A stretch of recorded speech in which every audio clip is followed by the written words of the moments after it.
Barry's back. Back from sickness. So we're trying to find another coffee. We actually don't know where to go, and it's raining. So we're gonna walk down this really cool alley in the backs of South Melbourne, South Yarra rather, that has a couple of good cafes, and we'll try and find one that's nice and quiet where we can sit, because we actually have some important things to talk about, and some trading strategy from the master here, and maybe a couple of DeFi coins to recommend as well. So let's see what we've got here. This places always look good. What's this? Is this coffee or? That's coffee as well. I walked past that. I thought maybe in there at the back. This place looks interesting. This place is tiny. We could go. I do want to come back, and they have really good coffee, but we could go to Lulu up here because at least they have tables.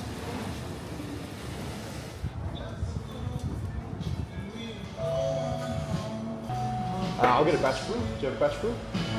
No. Okay. Can I get oat milk latte, large and strong, please? I'll grab a mocha, please. Small mocha. Yeah.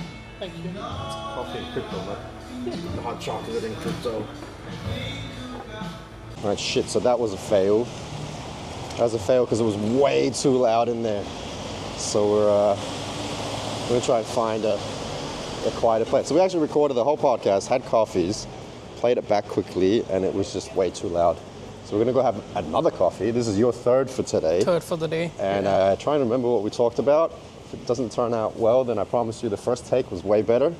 But no, should be fine. All right, find a nice quiet cafe. All right, we're doing take two because the first place was a bit loud. We're back at that cool little cafe that we walked by before and originally wanted to come into, but somebody was sitting here. So we're going to try and remember what we talked about the first time. They got pillows. Look at that. Yeah, it's a good, small, compact There you go. cafe. Yeah, it's really nice. We're probably going to blast through this because we're very caffeinated at this point, but we'll do our best not to ramble. First thing I wanted to talk about is something that we touched on earlier in the week, just privately, and I thought it's something that not a lot of people, not a lot of YouTubers have discussed. I haven't seen really gone into depth anywhere, and that's the importance of unlocks when it comes to price of assets, when it comes to trading strategy, and just sort of like market confusion around them, and retail investor confusion around what an unlock particularly is. And what it means for the price of an asset. So, want to give us your input on that? Yeah, I think the basics about token unlocks is like tokens, n number of tokens get into the market because it's scheduled as per the white paper. So a lot of people are just investing into random projects, having no information at all around the token unlocks that might impact the pricing. So I think that's one key thing to take away, is to always be certain on what you are investing and when are the tokens getting unlocked. There are projects which have like 20% unlocks in one go, and then it's a linear vesting for a year wherein the project is just getting like 5% of the tokens unlocked. So it increases the supply of the token. Yeah. And when there's not enough demand, it leads to the price depreciation. Now, it's not necessarily a bad thing. Like, Yeah. it's not like rug pulls or anything like that we've previously seen. It's usually the team. Yep.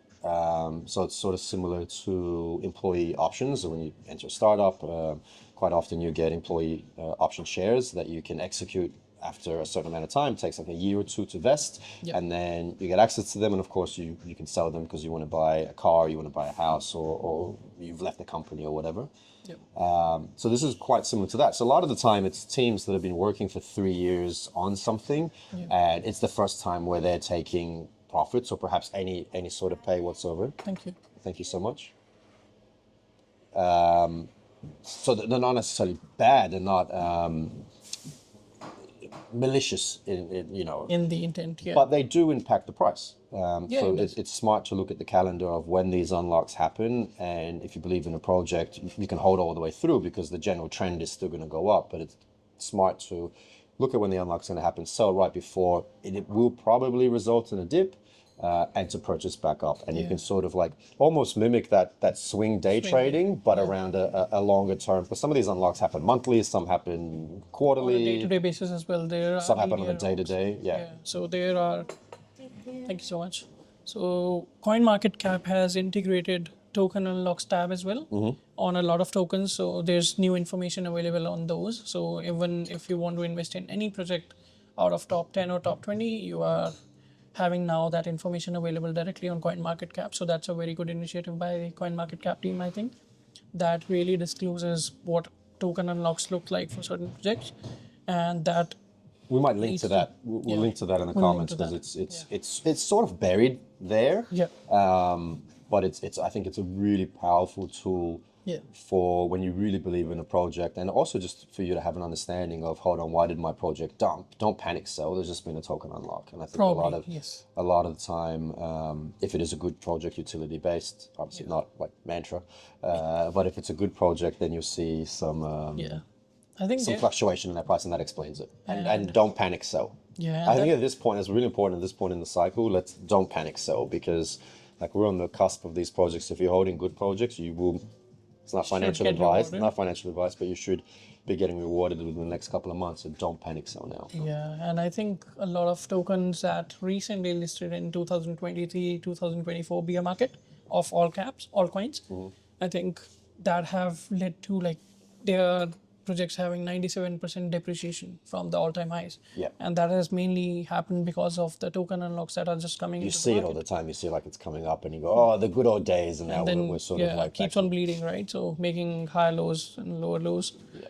And that's what has happened. So I think token unlocks is a very critical piece to investing now, especially if you are trying to get into any altcoin. Yeah. As long as there's information available, I think that's one critical piece to be just always be reading through the docs Yep. provided by the teams, and not always the token And I think- unlocks are bearish. That's super important that the team that you're following is like that there's transparency around that. Yeah.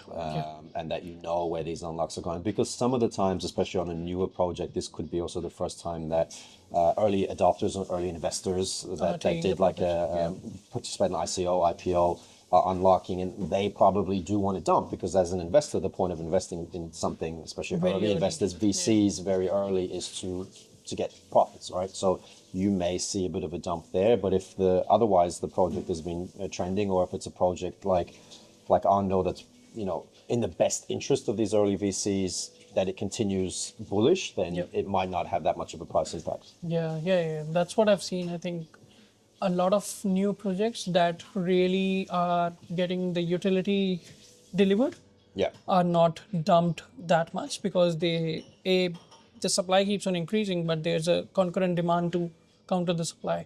That's where the price has been holding up, yeah, and that's been holding up very well. So and that's been the name of the game now, is like projects that have utility. yeah, one part of Largely, the we'll coin. talk about some that don't, but largely, and it's really, I think, really proven to be real world assets. The what you're telling me about DeFi assets as well. but I'm getting into the stocks, right? Oh, yes. The tokenization of stocks, which is the big news this week, I think. Yeah. So Robinhood integrated with Arbitrum. So they recently launched tokenized stocks to European clients. Yep.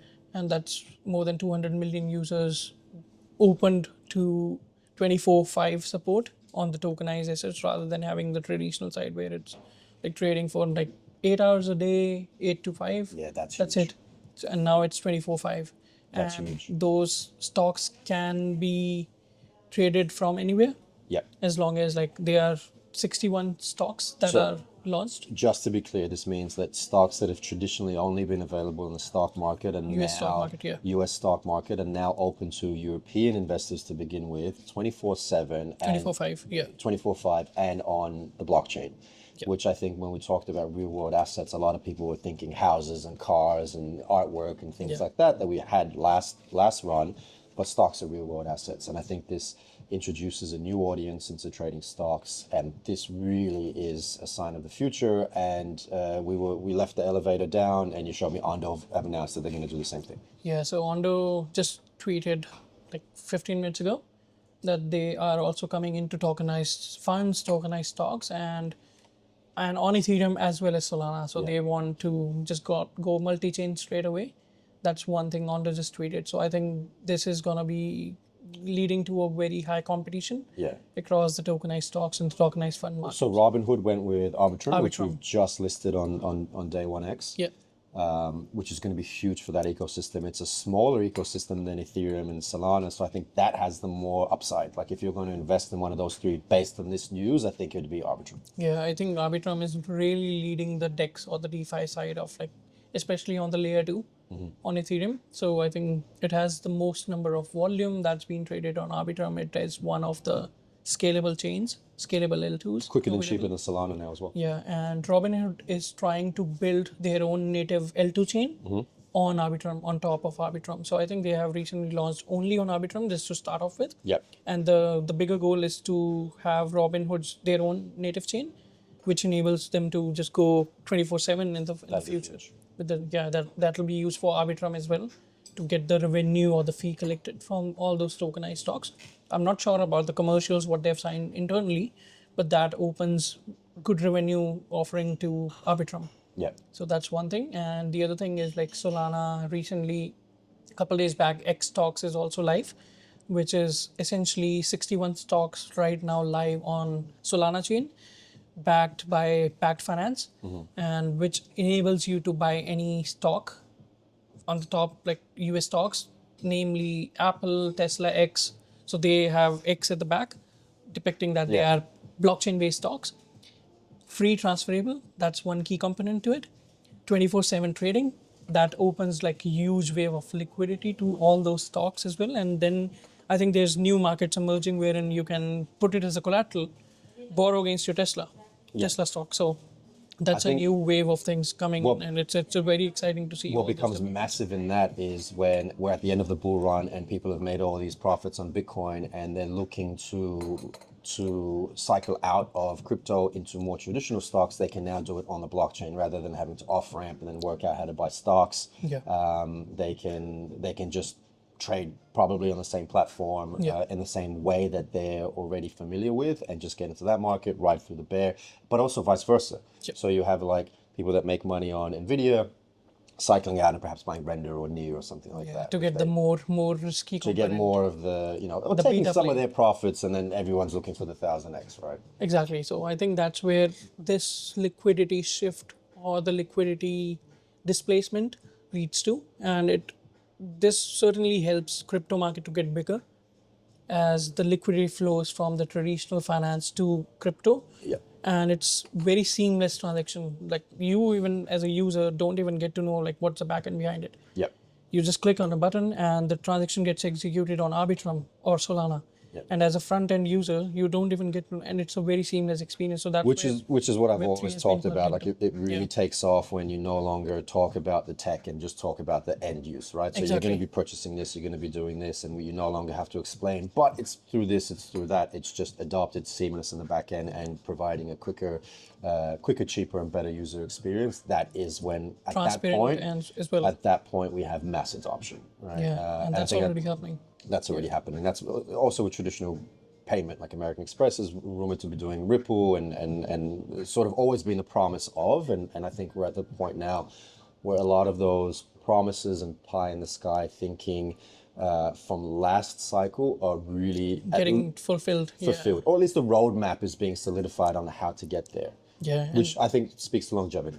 Exactly. So I think crypto is now widely accepted class anyway. So and there are companies, real traditional finance companies, building on all those layer twos, Solana. So I think it's a perfect time that crypto is getting that attention.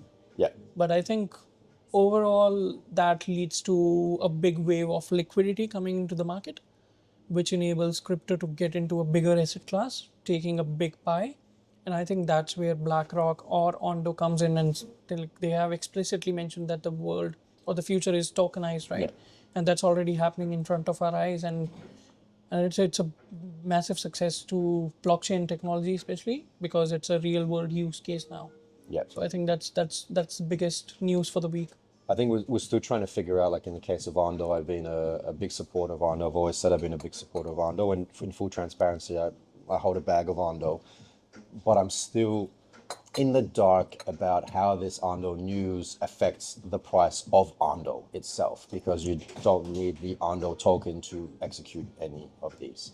So I think that is the next step in this narrative for the likes of Ondo, for even the likes of Ripple, to talk about how does this affect XRP? How does this affect the price? Same with SUI. Is it a profit share amongst holders in a more traditional finance sense? Is it something else? I don't know. But I think that is, for me, the gap of the narrative at the moment. There's a lot of this swell and excitement around what these blockchains are doing, but not a lot of transparency about how it will affect the price The or the token. utility of the actual token. Yeah, I think one thing, that's what my assumption looks like, is like, I think there might be a dividend model set up for I think those. it has to be. I think that's That's where the some traditional finance yeah. bridges the gap, I think, because people won't be using or like holding those tokens just to get dumped on, right? So I think as an end user, you own that piece of that token, you're invested into that company. So I think you should be rewarded X Yeah. percentage of a fee, whatever the protocol is making. And in that case, the token almost becomes the share of that company. And that's Exactly. in a more traditional sense that, Yeah. you bought in and you want the dividends Yeah. split. And I think that's the way it has to go. Yeah, that already happens. Like that already happens with a lot of tokens, especially because a pool of the tokens or like a pool of the revenue that's being generated by the protocol gets Yeah, paid to the end user automatically holding through the that. smart contract. Yeah. Yeah, exactly. So I think that's a big wave coming for a lot of tokens now, especially once they have their foundation built up and there are businesses that are making real good money. I think that's where you should be holding a lot of tokens, but just be cautious on the token unlocks that come, because that like gets into the Well, I don't want to scare people. I think like be aware of Yeah, them exactly. and factor them into your strategy, Strategy. or at least don't panic if you see fluctuations and like, Fluctuations, why yeah. does this happen? Like I'm on communities on Reddit all the time, and it's someone, oh my God, why did the price drop? Yeah. 3%, 4%, and it's panic stations, and it's like, well, it'll pick up tomorrow. It's just been a bit of a token unlock, and it It's all does. short term noise. It's always short term. So if you believe in a project, a very wise strategy that I tell like casual investors is just don't pay attention to the price. Like have your, check in Thesis built yearly around, and know you're going to sell at the end of the bull, and just like get in now or DCA in now and just look when it's time to sell and take profits then, because this can drive you crazy if you've invested across, a dozen projects or more, which a lot of people have. Yeah, and I think a lot of Dino coins that have already 100% supply into the market are now getting that foundation up and running, because, like, for example, Aave has been a very big token, having a huge depreciation from like 700 all time high, like 700 USD, it went to 40 USD, and now it's back at $270. So I think that wave of unlocks affected the price because there was not a very big market around Aave back then. But I think now, as we get more regulatory clarity around the DeFi protocols, and Aave is like leading the charge. So Aave is a great project. Aave is a great project, right? So they are launching, like they are on multiple chains right now, and they are like having 25 billion USD TVL. Like it's a total value locked there, And they did it right. They've dug down and they've really worked through a bear market. So it hasn't been about multiple bear markets. multiple bear markets. It's an OG coin. Yeah. And they've just focused on fundamentals, focused on providing utility, and really proved the use case of why Aave exists, and not just, the market that they came out of was let's tokenize, let's create an asset just because it's cool. Yeah. But things like Aave, things like Chainlink actually proved why it needs to be on the blockchain, why it needs to be on the ledger. And so it's so good to see projects like that now really, hopefully, bear fruit and take off. And if that means an unlock for the team, I don't know how many unlocks are left for the team, but if that means taking profits, great, because it's actually a business. It's Chainlink, actually a bank. Aave are actually a bank, yeah. A bank with no banking infrastructure in place. It's like more of a digital bank with no headquarters in a way, and providing real world usage. And that's in the a future. blockchain. We've seen people move away from traditional banks to your Wises and your Revoluts, and this is sort of the next phase of that. It might not happen this 5 years, but it's going to happen within a decade, Yeah. where this finance is decentralized. Like Yeah. that has always been the promise of crypto, and that was the initial promise of Bitcoin. And whether or not that's happened, and why it has or why it hasn't, or what's a what excuse, a podcast in itself. Yeah. But these projects will really lead to that world. Yeah, and I think Aave is a pioneer in like lending and borrowing, right? So I think coming to that Robinhood Arbitrum integration, I think that opens up a new wave of cross collateral lending, wherein you can just put your Tesla X stock on chain because it's bought on chain, and you can just go to Aave, deposit Tesla X. That will be a potential use case, and just borrow against it. The benefit of that is you don't have to pay tax. Yeah. You're taking a loan off the assets that you have, and so you can live in a tax On-chain world. on-chain world. Yeah. On-chain world, I think that's where everyone wants to jump in, and it's so user friendly. Aave is like one of the biggest protocol I use as well for like Yeah. lending and borrowing, and I think it Have you serves have the you purpose. have you borrowed on Yeah, Aave? yeah. I typically I used to use it on Ethereum, but the fee was very high back then. But now it has launched on multiple L2s, especially on Arbitrum. So I really love and borrow on Arbitrum chain. So you want to talk about how the technology works? So you're depositing your Aave. Your Ethereum. So Yeah. what I do is I deposit Ethereum on Aave on Arbitrum chain, and then just be able to borrow again. So I get like 2% APY on my collateral that I have put as an Ethereum on Aave, and then I am able to borrow around 4 to 5% APY USDC. So and that USDC I can literally use, like it's a 80% LTV. So I can get, let's say if I deposit one Ethereum worth $2,000, I am able to borrow $1,600 against it. That's 80% of 2,000, and from that 1,600 I can utilize and just be moving cross chain to buy any asset as long as I manage the risk. Yeah. So if Ethereum falls below $1,600, then there's a risk of liquidation, right? So just to manage that liquidation risk, you just need to be cautious about it. But it enables you free movement of this, like cross chain movement of USDC you can utilize.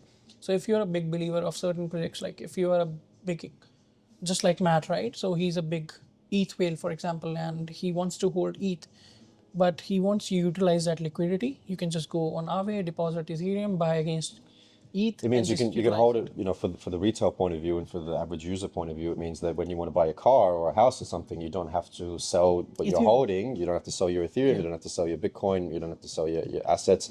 You can use one of these protocols like Aave to get a loan against it that's much lower than the banks would give you. And you're better off in the long term because all you have to look at is, okay, you're paying 2% on year. Will my asset value go up more than that in the length of the loan? And if the answer is yes, then you're going to be better off. Exactly. So that's where I think I have tried a lot of protocols, which literally, so there are certain protocols that are not battle tested yet, but they offer services in terms of like they give you free APY. Yeah. So if because you, then they're staking it on the back end. That's their business Exactly. model. It's not. A lot of the time they're like, "What do you mean free? What's the catch?" They're taking your liquidity, they're staking it for you, and they're giving you the value of it. You could stake it, you could get the yield on it, but you don't get the full value of the asset if you need cash.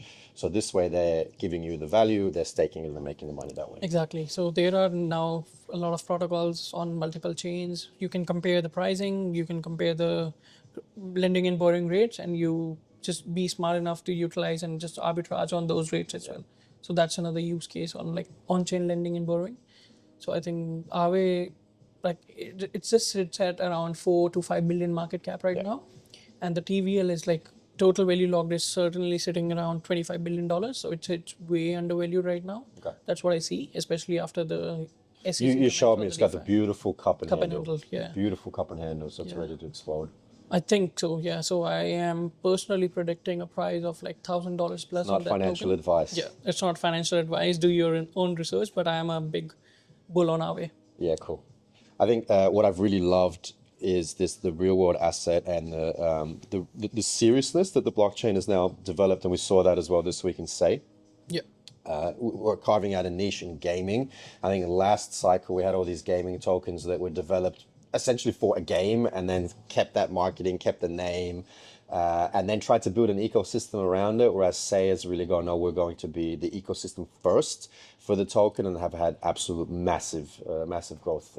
Yeah, of holders as well as Yeah. like the TVL has been shifted to Say. So it's all about like the users jumping onto the ecosystem on Say, right? So and that we have seen like 60 to 70% price appreciation in last couple of weeks. So there was a massive news around Say token, and World Liberty Finance is also holding a bag of Say tokens, so that AKA Donald legitimates, Trump. yeah, aka Donald Trump, so that sort of legitimizes that Say is a project in the making, a good project in the making, a good layer one in the making, and there are like news around that we might get a Say ETF as well. So Yeah, I think that's probably why World Liberty got into it. yeah, I think they know everybody's watching them, so they're very hesitant in what they purchase. And you were telling me it wasn't a massive, just a $1 million punt that they did. small everyday sort of $1 million investment, but they got a massive return on it already. Yeah. So I think that does legitimize it. And those two tokens we have on Day One X. We've got Aave and Say, and we try and list the type of assets that we believe in, obviously, that we can have an elevated discussion or a podcast discussion about, that we think are going somewhere. Yeah. Then there's these other projects that we pass around in the office and the cubicles that are nonsensical and we don't recommend To at keep all the rush, that crypto degen rush. to have, because we still want that rush Yeah. that all us crypto degens chase.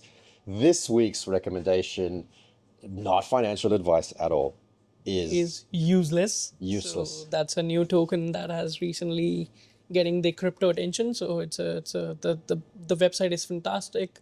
I think it's all useless. So there's useless. roadmap, nothing. The it. support to being useless. So there's a It's the Seinfeld of crypto. yeah. It's the Seinfeld. It's the token about nothing. It is the useless token. There's no utility. They're very upfront with it.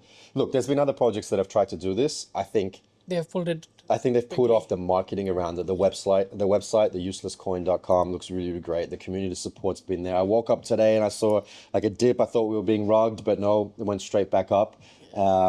And so I think it's definitely, we don't know who's behind the project. It's not their first rodeo. First time, They've done trying this to get before. the market. Yeah, they got listed on KuCoin really early. They're on MEXC as well. And so I think this is one that sticks around, similar to SPX 6900 vibes that we listed last week.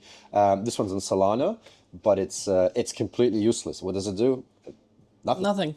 So it's a good gamble or a punt, how we call it in crypto native language. So I think it's a good punt. So to buy that, you would get Solana, and you'd sell or Radium, and you'd send out to your Phantom wallet or any of your Solana Solana-based wallets and wallet. purchase either on Phantom or on Radium, which we also We also which we did. list. So, yeah. We did.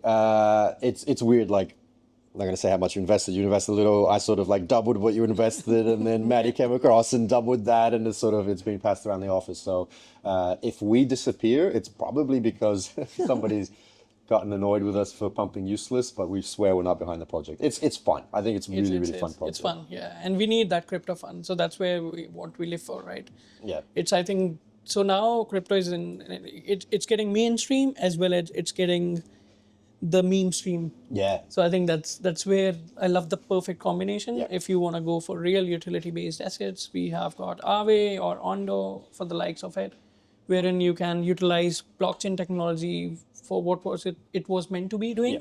And then you get all those SPX 6900 or useless sort of memes wherein you are just enjoying the community vibes. I think that's the best thing about the community Yeah. is like the maturity of it now. There is that if you want to have the safer investments, and I talk about, look, I have 2 kids and a mortgage. I'm not really going on these like 500 plus tokens that you've never heard about. I'm investing majority 80% of my portfolio in the top, let's say 25% tokens. But then you do want that little gamble, and you have that flexibility now. You have the transparency, I think, the cycle of that. So you really know what you're getting into. Yeah. There's no kind of like, I don't think anyone can get into these degen tokens and be surprised if they fail, Yeah. because you sort of knew what you were getting into. And there's so many other projects that through the transparency Yeah. you could have gotten to. Yeah, and now there are like multiple resources. So back 5 years back, when I wanted to get into any token on chain, I couldn't research about it, right? Yeah. So there used to be just a But even Twitter the profile. research, you didn't sort of like okay, there was a white paper on a Google Doc. Exactly. There was literally like, and you never knew what's there up, right? So now there are websites like Bubble Maps, for example, Yeah. that is able to track how many wallets are holding that particular token. And what else they hold Exactly. as the relationship Between multiple wallets. So I think that really helps us to get to know who's the biggest holder, and you can just go on chain and just dig in a bit, do some research around it, and not more than like 5% is like in terms of like on chain language how we call. So more than 5% is a big red flag Yeah. on any on chain token, and with useless it's like 2% on one biggest wallet. And it's the that's guy been behind holding. Bonk. We're not saying that he's behind this, but he's certainly an early Probably investor. one of the early investors, I think. I would have. Yeah. I would have said at least consulted, right? This looks like there's a team behind Useless. I don't know who it is, but that's part of the fun, right? Exactly, and it's holding very good around 200 million market cap levels, and I think it can go to 20 billion. It can literally do 100x from here, or at least 10x gets it to $2 billion market cap, and that's nothing in a bull run in altcoin terms. So I think that's one coin that's Yeah. useless, and we are here discussing about it. Hey, we the last Token Tuesdays that we listed was Arbitrum, which we've talked about for the stock tokenization through Robinhood. We listed Pudgy Penguins, which is a meme, but I think it's one of those memes that have really moved into brand territory. It started as an NFT. They've launched a token now, but it They've really got their physical penguins. they have the getting physical sold in penguins. Walmart It's the in US. Disney of Web3. Yeah, Exactly. they've got the little bobbleheads. They're making cartoons. It's really a way to almost purchase, like imagine purchasing early stocks in Disney, right? So it's sort of really similar to that. So I think even the meme market is now, unless you're useless, really the meme market now has also gone full circle into legitimizing it as a business model, which I think is fantastic. And the last one that we listed is Liquidity. Liquidity, yeah. So that's another DeFi protocol operating on Ethereum primarily. That started on Ethereum, but now is expanding on multiple chains. And the main thing with Liquidity is like you can get LUSD at 0%. So you deposit your Ethereum on Liquidity protocol, and you get essentially you are able to borrow against it at 0%. Yeah. Other protocols That's what we do talked charge about, you and then 1 they or stake 2%. it, so you Exactly. you get access to the value of the Ethereum that you're holding without needing to sell it, without needing to get out. Like it's a bad time to get out of the market. I think we're sort of like we're on the cusp of really blowing up. Not financial advice, but that's what we believe certainly, and that's what we want to show you in this what we believe. So I would hate for anyone to have to get out of the market, and this is a way to stay in the market long term and sort of hedge your bets and go, I'm going to believe in it long term, but I need some access to funds. And especially, I think the macro picture is now painting a very good bullish vibe, because SPX 500 did a weekly close above 6,200, and that's the biggest or the highest price close ever. And Bitcoin is still struggling to make it, but I think we are in a very good position right now. Like it has been holding 100K levels easily, and whenever there's a dip, it's back up. This is, I think we've discovered the real. I think earlier in the year we had that artificial sort of peak of the Trump news and the SEC and crypto czar and all this. Okay. Third time trying to film with some real technical difficulties this week. SD card just filled up. As I was saying, I think what we saw in January was a bit of an artificial peak based off of Trump getting elected, based off the crypto czar, SEC news, and we saw an all-time high. And then things fell because of geopolitical situations, the war breaking out, Israel, Palestine, Ukraine, Russia, whoever you want to blame. But it's 4% dip, and we've held between that 105 to 107, 105 to 110. I think what that shows is this is the floor price, the real value of Bitcoin in this climate. The fact that we have a low fear and greed index means that retail is not there yet. It means that this is being supported by institutional spot demand. Yeah. Spot demand, especially on the ETFs. I think institutions have been like it's on a 10-day streak right now on positive flows to BTC and Ethereum. So they are trying to buy Bitcoin. Like, so there was a news last week wherein $2.2 billion worth of Bitcoin was bought via ETFs. Yeah. And then there's a good demand in Ethereum as well. So I think the market is now pricing a rate cut in July. I think that's where I think a lot of things trend to be bullish, because Bitcoin closed its highest monthly candle Yep. in the history, and SPX just made a new all-time high. So I think it's still a great time to buy. Yeah. It looks high. Like I said, I think maybe we'll have an all-time high again next week or the week after. It's still a great time to get in. I think Get we're in, going up. On that, we've got like 2% battery left, and I don't want to cut again. Thank you for joining us. If you like the video, subscribe, because we'll be doing this. Share it with your degen friends. We'll be doing this every week. Rating the coffee. This place is good. Daikokuten. Daikokuten here. Really cool In place South Yarra. in South Yarra, tucked away in a little alley just off of South Yarra Station.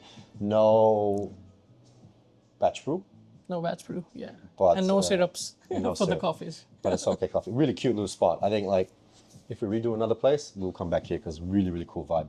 Absolutely love it. Cool. See you guys next week. you guys Thanks next for tuning in. Hopefully your dad shares it this week because like I hope we so, took a yeah. massive decline last week Yeah. because you weren't in it and your dad didn't share it. So if Barry Senior could share this, that'd be great.